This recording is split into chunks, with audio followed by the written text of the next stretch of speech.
Old Man in the Kitchen here, and I want to introduce you to a great tool for your kitchen. It is the Smart Fryer.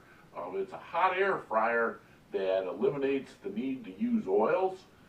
Very healthy for you. So with that, let's get started. Okay, a little bit about the model that I chose.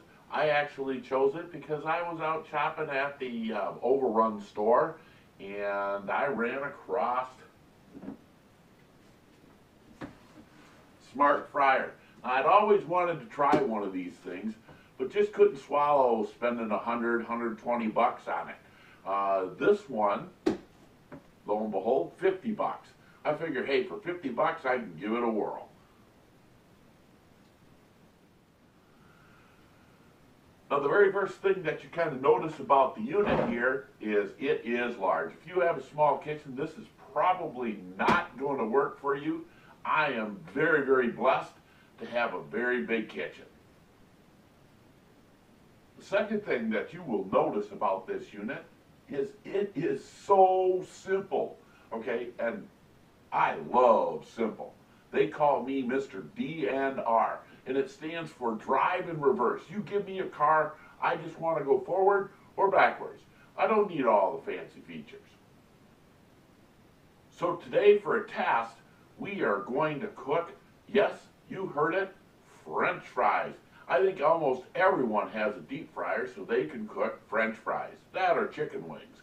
But today we're going to try French fries.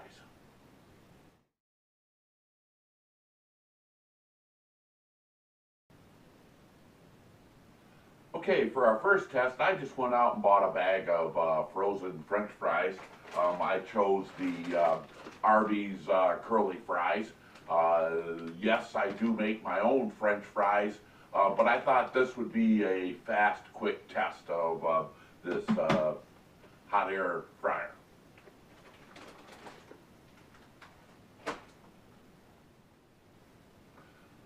Okay, per the instructions, we have to preheat this thing, so I've set it to 400 as per the instructions on the bag, and we're going to put it at a couple of minutes and let it go ahead and heat up.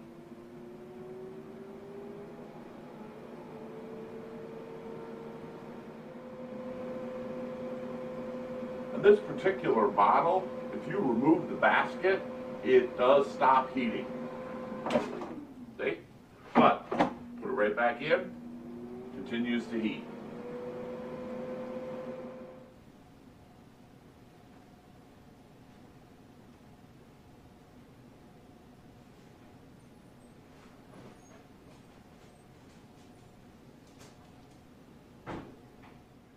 Okay, once you have the unit preheated, as per the instructions on the bag, we're going to put about half the bag in there and cook for 20 minutes.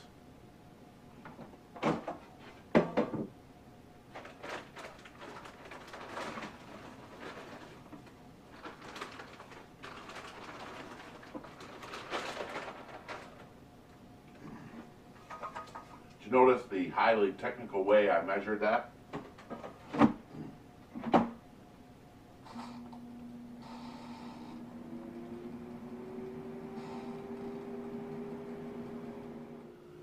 All right, the bell has dinged, and let's see what the results are. Oh, damn. Now this thing is very, very hot, so don't touch it. So now here we have a whole plate full of burnt French fries. So now what does that teach us? Well, one, it teaches that I'm a crummy cook. And two, it teaches that the timings that are on the instructions are not necessarily the timings that we use in here. So let's go ahead and try a second batch out and see if we can get a little better result.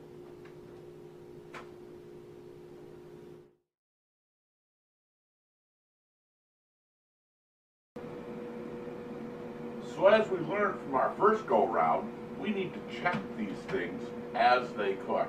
And this unit makes it so simple. Simply, oh, those are cooking well. In fact, these might even be done right now. So let's go ahead and put them in for another minute or so, and let's see what we come out with. All right, one final check. Oh, look at these. I'm going to let it cool just a little bit, and then we're going to put them on a plate, put a little salt on them, and we're going to enjoy these. All right, let's get them on the plate.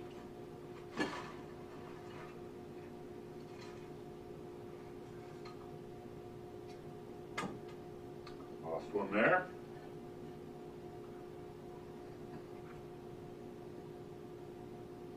Just a touch of salt. And I made up some special dipping sauce, ketchup, sriracha sauce, a little Worcestershire sauce, and a little bit of pickling juice. So let's go ahead and try one of these.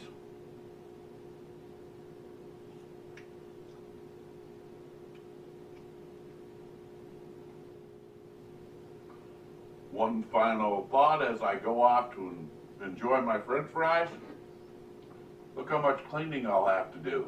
Almost done.